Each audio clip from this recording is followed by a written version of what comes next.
للمصلین، تو بربادی ہے ان نمازیوں کے لیے الذین هم عن صلاتهم ساہون، جو اپنی نماز سے غافل ہیں۔ تو یہ اب آگے جو تذکرہ ہے یہ منافقین کا تذکرہ ہے کہ منافق جو تھے یہ منافق اعتقادی تھے نبی کریم صلی اللہ علیہ وسلم کے دور میں، یعنی ان کے نظریات، خیالات اور اعتقاد میں خرابی تھی، اور وہ یہ تھی کہ وہ ظاہر میں کلمہ پڑھتے تھے، نبی کریم صلی اللہ علیہ وسلم کی رسالت کا زبان سے اقرار کرتے تھے، لیکن دل سے نبی کریم صلی اللہ علیہ وسلم کو نہ تو اپنا نبی تصور کرتے تھے اور نہ اسلام کو حق دین سمجھتے تھے۔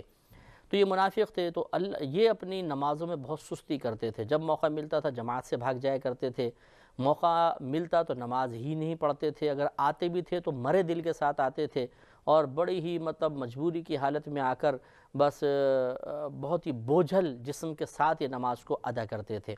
تو اللہ تعالیٰ نے ان کے ایک برے وصف کا تذکرہ فرمایا کہ فویل للمصلین، تو ان نمازیوں کے لیے خرابی یا بربادی ہے الذین هم عن صلاتهم ساہون، وہ جو اپنی نماز سے غافل ہیں۔ غفلت دو طرح کی ہوتی ہے، ایک یہ کہ نماز ہی نہ پڑھے انسان،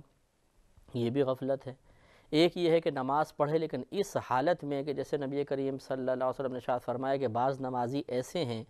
کہ جب وہ مسجد کے دروازے سے باہر نکلنا چاہتے ہیں تو ان کے باہر نکلنے سے پہلے ہی ان کی نماز پرانے کپڑے کی طرح لپیٹ کر منہ پر مار دی جاتی ہے۔ اور اس حدیث کی تفسیر کے لیے دوسری حدیث دیکھیے کہ نبی کریم صلی اللہ علیہ وسلم نے فرمایا کہ بعض نمازی ایسے ہیں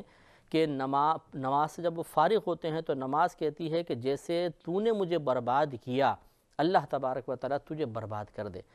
یعنی وہ غفلت کے ساتھ نماز پڑھتے ہیں، خشوع و خضوع نہیں ہوتا، قلبی حاضری نہیں ہوتی، بوجھ سمجھ کر، مصیبت سمجھ کے نماز کو پڑھنا، ماں باپ نے کہہ دیا ہے، ٹیچر نے کہا ہے تو زبردستی پڑھ رہے ورنہ نہیں پڑھتے، یا دل نہیں چاہ رہا جی کیا کریں یار، اللہ نے مقرر تو کر دیا اب تو پڑھنا ہی پڑے گا، تنگ دلی کے ساتھ اور 10 باتیں سنا کر پتہ نہیں کس کو سنانا چاہتے ہیں، واللہ عالم بالصواب، اور پھر وہ نماز کو پڑھ رہے ہیں۔ تو ایسے لوگ جو ہوتے ہیں یہ اپنی نماز سے غافل کہلاتے ہیں۔ پھر غفلت دو طرح کی ہوتی ہے، کہ اختیاری ہوتی ہے کہ غیر اختیاری ہوتی ہے۔ غیر اختیاری غفلت جو ہے اگر عادت نہ ہو تو معاف ہے، جیسے انسان سوتا رہ گیا، آنکھ نہ کھلی تو اب وہ نماز سے غافل ہی کہلائے گا، یا کام میں مشغول ہے بھول گیا کہ نماز پڑھنی تھی، جیسے بہنیں گھر میں کام کر رہی ہیں یا کوئی آفس ورک کر رہا ہے، جیسے کوئی عالم مفتی کام کر رہا ہے مثال کے طور پر، نماز پڑھنا بھول گیا، بعد میں ٹائم دیکھو ہو نماز کا وقت تو نکل گیا، یہ بھی غفلت ہے، لیکن یہ غیر اختیاری ہوتی ہے۔ اور ہمارے الفاظ پہ آپ غور کریں کہ غیر اختیاری غفلت اگر عادت نہ ہو تو